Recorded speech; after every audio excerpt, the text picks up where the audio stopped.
2023 ഏകദിന ലോകകപ്പിൻ്റെ ആവേശം കെട്ടടങ്ങുന്നതിന് മുന്നേ ക്രിക്കറ്റ് ലോകം മറ്റൊരു ലോകകപ്പിന് കൂടി തയ്യാറെടുക്കുകയാണ്. US-ലും വെസ്റ്റ് ഇൻഡീസിലുമായി ജൂൺ 1 മുതൽ 29 വരെ T20 ലോകം നടക്കും.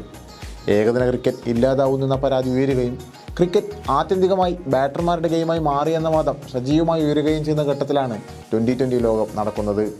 IPL പോലെ ബൗളർമാരുടെ ശവപ്പുറമാകുമോ ലോകകപ്പും എന്നുള്ള ആകാംക്ഷയിലാണ് ആരാധകർ. വേൾഡ് T20യുടെ 9ാമത് എഡിഷനാണ് ഇനി നടക്കാൻ പോകുന്നത്. 20 ടീമുകൾ പങ്കെടുക്കുന്ന ടൂർണമെൻറ്റിൽ ആകെയുള്ളത് 55 മത്സരങ്ങൾ. ടൂർണമെൻറ്റിൻ്റെ ചരിത്രത്തിൽ ആദ്യമായിട്ടാണ് ഇത്രയും ടീമുകൾ പങ്കെടുക്കുന്നത്. ആതിഥേയരായ 2 ടീമുകൾ, കഴിഞ്ഞ T20 ലോകകപ്പിലെ മികച്ച 8 ടീമുകൾ, ഈ 8ൽ സ്ഥാനം പിടിക്കാതെ പോയ റാങ്കിങ്ങിൽ മുന്നിലുള്ള 2 ടീമുകൾ, റീജിയണൽ ക്വാളിഫിക്കേഷൻ വഴി 8 ടീമുകൾ. ഇങ്ങനെയാണ് 20 ടീമുകൾ ലോകകപ്പിന് യോഗ്യത നേടിയത്. US, ഉഗാണ്ട, കാനഡ എന്നിവരാണ് ടൂർണമെൻറ്റിലെ പുതുമുഖങ്ങൾ. 5 ടീമുകൾ വീതമുള്ള 4 ഗ്രൂപ്പുകളായിട്ടാണ് ടൂർണമെൻറ്റ് ആരംഭിക്കുക. 4 ഗ്രൂപ്പിലെയും മികച്ച 2 ടീമുകൾ സൂപ്പർ 8 റൗണ്ടിലേക്ക് പ്രവേശിക്കുകയും 4 ടീമുകൾ വീതമുള്ള 2 ഗ്രൂപ്പുകളാവുകയും ചെയ്യും.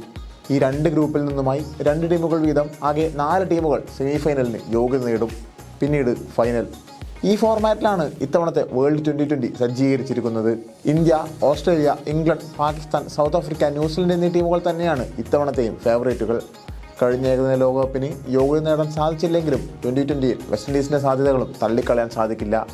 ശ്രീലങ്ക, അഫ്ഗാനിസ്ഥാൻ, ബംഗ്ലാദേശ് ടീമുകളാണ് മറ്റു ടീമുകളെ അപേക്ഷിച്ച് കരുത്തരായുള്ളത്. US, Papua New Guinea, Ireland, Scotland, Netherlands, Canada, Nepal, Oman, Namibia, Uganda എന്നീ ടീമുകളാണ് ടൂർണമെൻറ്റിലെ കുഞ്ഞന്മാർ. 2007 ആദ്യ T20 ലോകകപ്പ് നേടിയതിനു ശേഷം ഇന്ത്യക്ക് പിന്നീട് കിരീടം നേടാൻ സാധിച്ചിട്ടില്ല. അതുമാത്രമല്ല 2013 ശേഷം ഒരു ICC കിരീടം പോലും ഇന്ത്യയുടെ ഷെൽഫിലേക്ക് എത്തിയിട്ടുമില്ല. ഈ കിരീട വളർച്ചയ്ക്ക് അറുതി വരുത്താനാണ് രോഹിത് ശർമ്മയും സംഘവും ഇറങ്ങുന്നത്. ശക്തമായ സ്ക്വാഡാണെങ്കിലും ഓപ്പണിംഗ് ആരൊക്കെ ചെയ്യുമെന്നതിൽ തുടങ്ങി നിരവധി പ്രശ്നങ്ങൾ ടീമിനെ അലട്ടുന്നുണ്ട്. സഞ്ജു വി സാംസൺ ടീമിൽ ഇടം പിടിച്ചത് ആരാധകർ ഏറെ പ്രതീക്ഷയോടെയാണ് കാണുന്നത്. ഏകദിന ലോകകപ്പ് വിജയിച്ചതിൻ്റെ ആത്മവിശ്വാസത്തിലാണ് ഓസീസ് വേൾഡ് T20ക്ക് വണ്ടി കയറുന്നത്. 2ാം കിരീടമാണ് മിച്ചൽ മാർഷിൻ്റെയും സംഘത്തിൻ്റെയും ലക്ഷ്യം. സീനിയർ താരമായ സ്റ്റീവ് സ്മിത്ത് ഇല്ലാതെയാണ് കങ്കാരുപട ടീം പ്രഖ്യാപിച്ചത്. നിലവിലെ ചാമ്പ്യന്മാരായ ഇംഗ്ലണ്ട് ലോകകപ്പിൻ്റെ തയ്യാറെടുപ്പുകൾ തുടങ്ങിക്കഴിഞ്ഞു. ഈ തയ്യാറെടുപ്പിൻ്റെ ഭാഗമായി IPL നിന്നും ഇംഗ്ലീഷ് താരങ്ങളെ ബോർഡ് നേരത്തെ തന്നെ തിരിച്ചു വിളിച്ചിരുന്നു. ജോസ് ബട്ട്ലറുടെ നേതൃത്വത്തിൽ ഇറങ്ങുന്ന ടീം ലക്ഷ്യം വയ്ക്കുന്നത് 3ാം കിരീടമാണ്. കഴിഞ്ഞ എഡിഷനിലെ ഫൈനലിസ്റ്റുകളായ പാകിസ്ഥാൻ ബാബർ അസമിൻ്റെ നേതൃത്വത്തിലാണ് ലോകകപ്പിനെത്തുന്നത്. ക്യാപ്റ്റൻ സ്ഥാനം ഇടയ്ക്ക് വെച്ച് മാറിയതും ബോർഡിൻ്റെ ഇടപെടലുമൊക്കെ അടുത്ത കാലത്ത് ചർച്ചയായിരുന്നു. 2009 പാകിസ്ഥാൻ കിരീടം നേടിയത്. ഇടമാർക്കം ക്യാപ്റ്റനായ സൗത്ത് ആഫ്രിക്ക തങ്ങളുടെ ആദ്യ കിരീടം ലക്ഷ്യം വെച്ച് ടൂർണമെൻറ്റിലെത്തുന്നു. ഹെൻറിച്ച് ക്ലാസിന് ഉൾപ്പെടുന്ന കൂറ്റനടിക്കാർ ടീമിൻ്റെ പ്രതീക്ഷയാണ്. കെയ്ൻ വില്യംസൺ നയിക്കുന്ന ന്യൂസിലൻഡിനും ശക്തമായ സ്ക്വാഡുണ്ട്.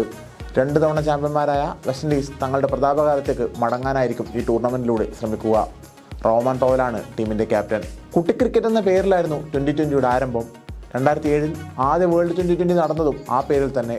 എന്നാൽ ഇന്ന് T20 ഫോർമാറ്റിന് കുട്ടി ക്രിക്കറ്റ് എന്ന പേരില്ല. ആരാധകർ മാത്രമല്ല താരങ്ങളും ഏകദിനത്തേക്കാൾ T20ക്ക് മുൻഗണന കൊടുത്തു തുടങ്ങി. ചിലപ്പോൾ ക്രിക്കറ്റിൻ്റെ സമവാക്യങ്ങൾ തന്നെ ഈ ലോകകപ്പോടെ മാറി മറിഞ്ഞേക്കാം.